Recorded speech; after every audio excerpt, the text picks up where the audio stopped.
All right, I'm doing something a little bit different than the other guys. I'm going to show you a National NC57B late model from the back. Now you'll notice this is a flywheel leaded weight. It gives you very smooth operation of the band spread. Now here's a gear over here. It has another matching gear, and that has a backlash gear, so there's no slop in the tuning. Other sets don't have that. This set was very inexpensive, and it was designed to blow the doors off the Hellcrafter S40. To start off with, it's got a choke in the power supply, and the original model, the NC57, used 10 microfarads on each side of the choke. Later on they changed it to 40. That's in the B. Now, in the original unit, NC57, this first IF only has 2 coils in it, a primary and a secondary. In the B, it's got 3 coils in there. And what's going on is you come in from your mixer into the first winding, and it resonates at 455. And then there's a second winding that's resonating at 455, but it resonates with the first coil. You don't take the signal off there. You have a third coil, which then brings the signal out to the detector, and that's or to the next amplifier, which goes to the next IF. That's super class. In other words, a company that gives you that, you can't see it from any of the pictures. They gave you that to make the radio better.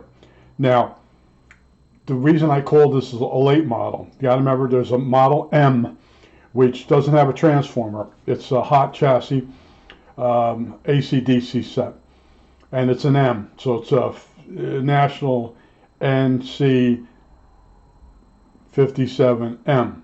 That's not what this is. This is a late model 57B. Now I'm going to tell you why it's a late model. Over here in the frame is a reduction drive disc, a copper disc, and that's on the later models of the Bs. There isn't a C as far as I can tell at this point. Now, another way to tell you have a late model besides the serial number is you pull this tube out. Well, there's several tubes you can pull out, but I'm in the frame with this one. And this is a quality socket. It's a ceramic or porcelain, whatever you want to call it, instead of a Bakelite or plastic socket. And there's less leakage. And you want less leakage sockets when you want the most signal. See, a plastic socket over a period of time, if it's Bakelite, it will break down with the voltage, and it'll become slightly conductive, and you'll lose signal. That's another reason National gave you a better socket. All right, the Hellcrafters was out to sell you radios. They weren't out to give you the best radio for the best price. So this is a late model B. It's got the reduction tuning. It's got the 3 coils in the IF can. Go look at the schematic for the 57, and then go look at the 57B. And there's a letter attached to one of the manuals from a guy. He ordered a transformer. The company says, well, the only difference between the 57 and the 57B is the accessory socket, which is on the back of the radio. If you notice, mine has 3. And that's for, this input is, this jack's been added for a Selecto jet. And there's a jack added in there to go into the IF. So this is a late model. Somebody's done a big modification on it. But I want to tell you, the NC57, the original model, the dial is different. Okay? This plastic dial is different. And you don't get, right here, these are the ferrite plungers that go in the oscillator coils. They're not on the 57, only on the B. And what they do is they allow you to adjust the local oscillator when you're calibrating down to the bottom of the dial. You get it correct, and then you go to the top of the dial, and then you adjust the capacitor. You go back and forth until you get the dial on, and that's why the dial of the 57B is within 1%. You can't get that quality with the 57. All right, so there's a big difference between a 57 and a 57B and a 57 late model B. A 57B late model has this reduction drive on there. So when you turn the front knob here, this little tiny shaft turns this big wheel. Then it lets this get turned.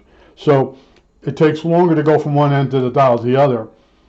But if you're into ham operation, you want to have that veneer tuning. It's not a real veneer, but anyway, it's a reduction drive, and that's the thing. You can't see the better IF that's got the 3 coils in it. You can't see that.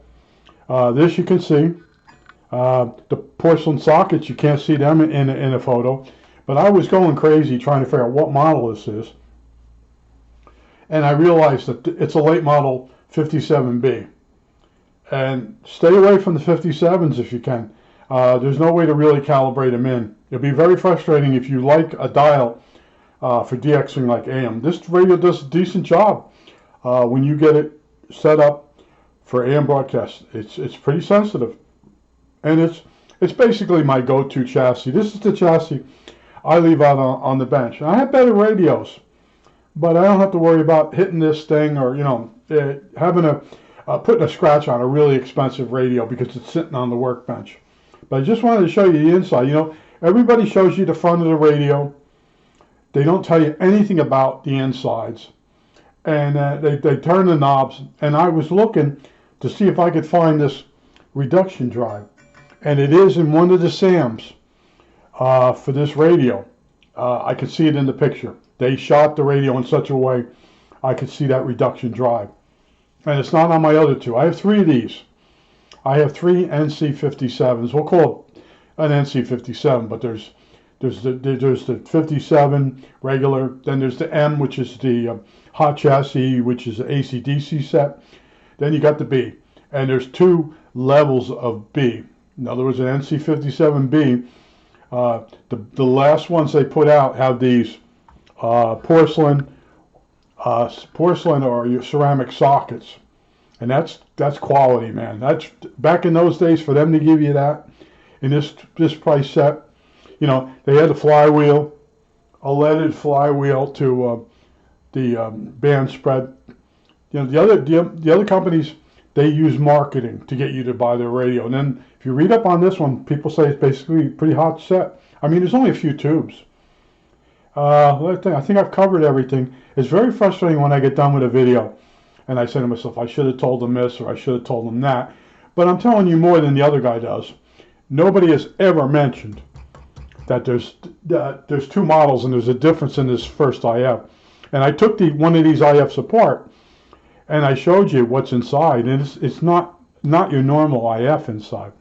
And the early Hellcrafters S40 has a similar. It looks the same, but then later on they dummied it up. Where this company kept making it better. That's the difference between National and Hellcrafters. Every year they added something to the radio, and there's actually a manual that tells you how to go in this and do some updates. They don't have any of that. They just want to sell you the radio. Once you got the radio, they're done with you. I think that's it. All right, that's it.